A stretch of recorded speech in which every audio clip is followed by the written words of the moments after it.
জানিয়ে দিব এই মুহূর্তে আমাদের হাতে এসেছে বাংলাদেশের গুরুত্বপূর্ণ আপডেট সংবাদের শিরোনাম। শুরুতেই থাকছে তফসিল ঘোষণার জন্য প্রস্তুত নির্বাচন কমিশন। এবারে জানিয়ে দিব শুক্রবার সকাল 10টার পর বেগম খালেদা জিয়াকে লন্ডনে নেওয়া হতে পারে। এদিকে চট্টগ্রাম 15 আসনে বিএনপির প্রার্থী পরিবর্তনের দাবিতে বিক্ষোভ। আরও থাকছে আগামী নির্বাচন একটি ঐতিহাসিক শক্তিশালী নির্বাচন হবে বলছে বিএনপি নেতা সালাউদ্দিন। সব শেষে জানিয়ে দিব ক্যারিবীয় সাগরে ফের মার্কিন হামলা, নিহত 4। এতক্ষণ শুনছিলেন হাতে থাকা আপডেট সংবাদের শিরোনাম, এবারে বিস্তারিত। তবে তার আগে অনুরোধ রইল ভিডিওটিতে একটি লাইক এবং কমেন্ট করে জানিয়ে দিন ভিডিও সম্পর্কে আপনার মূল্যবান মতামত। আরও জানিয়ে দিন ভিডিওটি কোথা থেকে দেখছেন বা কোন জেলা থেকে দেখছেন। তফসিল ঘোষণার জন্য প্রস্তুত নির্বাচন কমিশন। ত্রয়োদশ জাতীয় সংসদ নির্বাচন এবং গণভোটের তফসিল ঘোষণার জন্য প্রস্তুত নির্বাচন কমিশন। নির্বাচন উপলক্ষে মাঠ প্রশাসনকে ঢেলে সাজানো হচ্ছে। নিবন্ধিত রাজনৈতিক দলগুলো জোরে সোরে নির্বাচনী প্রস্তুতি শুরু করেছে। বিএনপি, জামায়াতে ইসলামী সহ কোনো দল তফসিল ঘোষণার আগেভাগেই প্রাথমিকভাবে প্রার্থী মনোনয়ন করে রেখেছে। এখন অপেক্ষা নির্বাচনের তফসিল ঘোষণার লক্ষ্যে আগামী রবিবার কমিশন সভা আহ্বান করেছে এবং এএমএম নাসির উদ্দিনের নেতৃত্বাধীন কমিশন। ওই দিন তফসিল এবং ভোটের তারিখ চূড়ান্ত করা হবে। তফসিল ঘোষণার আগে আগামী 10 ডিসেম্বর রাষ্ট্রপতির সঙ্গে সাক্ষাৎ করবে ইসি। 11 ডিসেম্বর জাতির উদ্দেশ্যে ভাষণে তফসিল ঘোষণা করবেন প্রধান নির্বাচন কমিশনার। এ বিষয়ে জানতে চাইলে নির্বাচন commissioner brigadier general Abul Fazal Mohammad Sanaullah জানিয়েছেন, আগামী রবিবার তফসিল ঘোষণার উদ্দেশ্যে কমিশনের সভা আহ্বান করা হয়েছে। আশা করছি ওই দিনের বৈঠকে আমরা সব কিছুই চূড়ান্ত করতে পারব। নির্বাচন সংস্কার কমিশনের প্রধান এবং সুশাসনের জন্য নাগরিকের সম্পাদক ডক্টর বদিউল আলম মজুমদার বলেন, পুরো জাতি আগামী ত্রয়োদশ জাতীয় সংসদ নির্বাচনের জন্য মুখে আছে। ভোট বঞ্চিত জনগণ ভোট দিতে প্রস্তুত। আশা করছি ইসির ঘোষিত সময়সীমার মধ্যেই তফসিল ঘোষণা করবে। রাজনৈতিক দলগুলো জনগণের দ্বারাই যাবে। শুক্রবার সকাল 10টার পর বেগম খালেদা জিয়াকে লন্ডনে নেওয়া হতে পারে। এভার কেয়ার হাসপাতালের করোনারি কেয়ার ইউনিটে চিকিৎসাধীন বিএনপি চেয়ারপারসন ও সাবেক প্রধানমন্ত্রী বেগম খালেদা জিয়াকে লন্ডনে নিতে কিছুটা বিলম্ব হতে পারে। কাতারের আমিরের পাঠানো বিশেষ এয়ার অ্যাম্বুলেন্সে বৃহস্পতিবার রাতে ঢাকায় পৌঁছানোর কথা থাকলেও কারিগরি সমস্যার কারণে এর আগমনে বিলম্ব হতে পারে বলে জানা গেছে। এছাড়া বিএনপির ভারপ্রাপ্ত চেয়ারম্যান তারেক রহমানের স্ত্রী ডাক্তার জুবাইদা রহমান বৃহস্পতিবার লন্ডন সময় সন্ধ্যা 6টায় বাংলাদেশ বিমানের ফ্লাইটে ঢাকার উদ্দেশ্যে রওনা হবেন। তিনি শুক্রবার সকাল 9:30টায় ঢাকায় পৌঁছাবেন বলে জানা গেছে। বিএনপি মিডিয়া সেলের সদস্য আতিকুর রহমান রুমন এসব তথ্য নিশ্চিত করেন। বৃহস্পতিবার রাতে বিএনপি মিডিয়া সেলের সদস্য সাইরুল কবির খান বলেন, বিএনপি চেয়ারপারসনকে বহন করার জন্য কাতার আমিরের পাঠানো বিশেষ এয়ার অ্যাম্বুলেন্সের কারিগরি সমস্যার কারণে যাত্রা বিলম্ব হবে।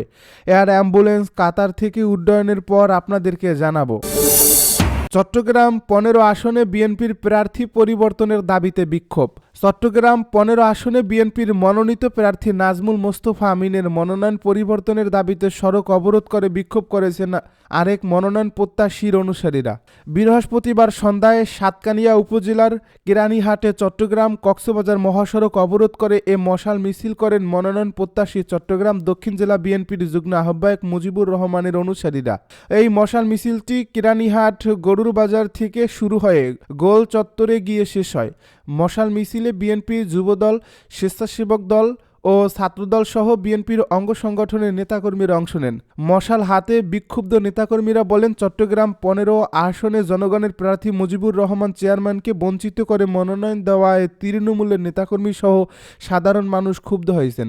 অবিলম্বে ঘোষিত প্রাথমিক মনোনয়ন পরিবর্তন করে মুজিবুর রহমান চেয়ারম্যানকে চূড়ান্ত মনোনয়ন দেওয়ার জন্য বিএনপির ভারপ্রাপ্ত চেয়ারম্যান তারেক রহমান ও দলের হাইকমান্ডের প্রতি জোর দাবি জানান তারা। চট্টগ্রাম দক্ষিণ জেলা যুবদলের সহ সহ সভাপতি মোহাম্মদ সাফি বলেন, চট্টগ্রাম ১৫ আসনে ত্যাগী নেতাকে বাদ দেওয়া হয়েছে, যা আমরা মানতে পারছি না। মনোনয়ন পরিবর্তন না করা পর্যন্ত আমরা আন্দোলন চালিয়ে যাব। সাতকানিয়া উপজেলা যুবদলের সাবেক সভাপতি ও বিএনপি নেতা ফরিদুল আলম বলেন, আওয়ামী লীগ ফ্যাসিস্ট এই সরকারের বিরুদ্ধে আন্দোলন করতে গিয়ে মুজিবুর রহমান চেয়ারম্যান অনেক ত্যাগ স্বীকার করেছেন, ষড়যন্ত্রমূলক মামলার শিকার হয়েছেন, তবুও তিনি আপোষ করেননি। এমন একজন ব্যক্তিকে মনোনয়ন না দেওয়ায় তৃণমূলের নেতাকর্মীরা হতাশ হয়েছেন। আমরা যে নেতাকে সংকটের সময় পাশে পাই তাকেই মনোনয়ন দেওয়ার দাবি জানাচ্ছি। দোহা জারি হাইওয়ে থানার ভারপ্রাপ্ত কর্মকর্তা সালাউদ্দিন চৌধুরী বলেন, বৃহস্পতিবার সন্ধ্যায় বিএনপি প্রার্থী পরিবর্তনের দাবিতে সড়ক অবরোধ করে মশাল মিছিল হয়েছে। চট্টগ্রাম কক্সবাজার মহাসড়ক প্রায় অর্ধ ঘন্টা অবরোধ ছিল। আমাদের সাতকানিয়া ও লোহাগাড়া থানার পুলিশ এসে বুঝিয়ে সড়ক থেকে তাদেরকে সরিয়ে দিয়েছে। আগামী নির্বাচনে একটি ঐতিহাসিক শক্তিশালী নির্বাচন হবে বলছে বিএনপি নেতা সালাউদ্দিন। বিএনপির জাতীয় স্থায়ী কমিটির সদস্য ও কক্সবাজার ১ আসনের বিএনপি প্রার্থী সালাউদ্দিন আহমেদ বলেছেন, আগামী জাতীয় সংসদ নির্বাচন একটি ঐতিহাসিক শক্তিশালী নির্বাচন হবে। দীর্ঘ ১৬ থেকে ১৭ বছরের এ স্বৈরাচারী ফ্যাসিবাদ বিরোধী গণতান্ত্রিক আন্দোলনের মধ্য দিয়ে, শহীদদের আত্মত্যাগের মধ্য দিয়ে এ গণতন্ত্রের বিজয় হয়েছে। মুক্ত স্বাধীনভাবে ইনশাল্লাহ আমরা আগামী সংসদ নির্বাচনে ভোট প্রয়োগ করব। এই ভোটাধিকারের জন্য আমরা রক্ত দিয়েছি, সংগ্রাম করেছি। তিনি বলেন, বাংলাদেশের মানুষ রক্ত দিয়েছেন, ফ্যাসিবাদের পতন হয়েছে, আওয়ামী গোষ্ঠী শেখ হাসিনা পালাতে বাধ্য হয়েছে। এই নির্বাচনের মধ্য দিয়ে শক্তিশালী গণতান্ত্রিক পদ্ধতি প্রতিষ্ঠা হবে। সাংবিধানিক অধিকার, মানবাধিকার, নাগরিক অধিকার, গণতান্ত্রিক অধিকার সহ সব অধিকার বাস্তবায়ন হবে। বৃহস্পতিবার সকাল 10:30টার দিকে মগনামা ইউনিয়নের ফুলতলা স্টেশনে নির্বাচনী পথসভায় বিএনপি নেতা সালাউদ্দিন আহমেদ এসব কথা বলেন। এর আগে তিনি মগনামা মৌলভীপাড়ায় মাওলানা জাফর আহমেদ মজিদির কবর জিয়ারত করেন। বিএনপি নেতা সালাউদ্দিন আহমেদ বলেন, আমরা বিএনপির পক্ষ থেকে 2023 সালে 21 দফা বিএনপি নেতা সালাউদ্দিন আহমেদ বলেন, আমরা বিএনপির পক্ষ থেকে 2023 সালে 31 দফা সংস্কার কর্মসূচি প্রদান করেছিলাম। এদেশের মানুষের অর্থনৈতিক মুক্তি, সমৃদ্ধি ও গণতান্ত্রিক অধিকার সংরক্ষিত করাই হচ্ছে 31 দফার মূল উদ্দেশ্য। নিজ জন্মভূমি পেকুয়ায় দ্বিতীয় দিন মগনামায় নির্বাচনী জনসংযোগ করেন। এ সময় হাজার হাজার নেতাকর্মী নিয়ে সালাউদ্দিন আহমেদ জনসংযোগ করেন। পথসভা শেষে শিকদারপাড়ায় সাবেক সংসদ সদস্য, বিএনপির সাবেক ভাইস প্রেসিডেন্ট প্রয়াত মাহমুদুল করিম চৌধুরীর কবর জিয়ারত করেন। এরপর বিভিন্ন এলাকায় জনসংযোগ করে মুহুরীপাড়া, কাজীমার্কেট স্টেশন, কালারাপাড়া স্টেশনে পথসভা করেন। এরপরে তিনি রঙিখালের পূর্বকুল এবাদুল্লাহ পাড়ায় আগুনে পুড়ে যাওয়া ক্ষতিগ্রস্ত পরিবারের সঙ্গে সাক্ষাৎ করেন। এ সময় তিনি 8টি ক্ষতিগ্রস্ত পরিবারের মাঝে আর্থিক সহায়তা প্রদান করেন। ক্যারিবীয় সাগরে ফের মার্কিন হামলা, নিহত 4। মার্কিন যুক্তরাষ্ট্রের সামরিক বাহিনী ক্যারিবীয় সাগরে মাদক পাচারকারী সন্দেহে একটি নৌকায় আরেকটি প্রাণঘাতী হামলা চালিয়েছে। এতে 4 জন নিহত হয়েছে বলে পেন্টাগন জানিয়েছে। বৃহস্পতিবারের এই হামলা আসে এমন সময়ে যখন প্রেসিডেন্ট ডোনাল্ড ট্রাম্পের প্রশাসন সাম্প্রতিক এই হামলাগুলো নিয়ে নতুন করে নজরদারির মুখে পড়েছে। এর আগে 2 সেপ্টেম্বর একটি নৌকায় 2টি পৃথক হামলা চালানো হয়েছিল। বিশেষজ্ঞরা বলেছেন, এ ধরনের দ্বিতীয় হামলা সম্ভবভাবে যুদ্ধাপরাধ হিসেবে গণ্য হতে পারে। এক্স প্ল্যাটফর্মে এক পোস্টে মার্কিন সাউদার্ন কমান্ড জানায়, সর্বশেষ এই হামলার নির্দেশ দেন প্রতিরক্ষা মন্ত্রী পিট হেগসেথ। এ বিবৃতিতে বলা হয়, সামরিক বাহিনী আন্তর্জাতিক জলসীমায় একটি নির্ধারিত সন্ত্রাসী সংগঠনের পরিচালিত জাহাজের উপর প্রাণঘাতী কাইনেটিক স্ট্রাইক চালিয়েছে।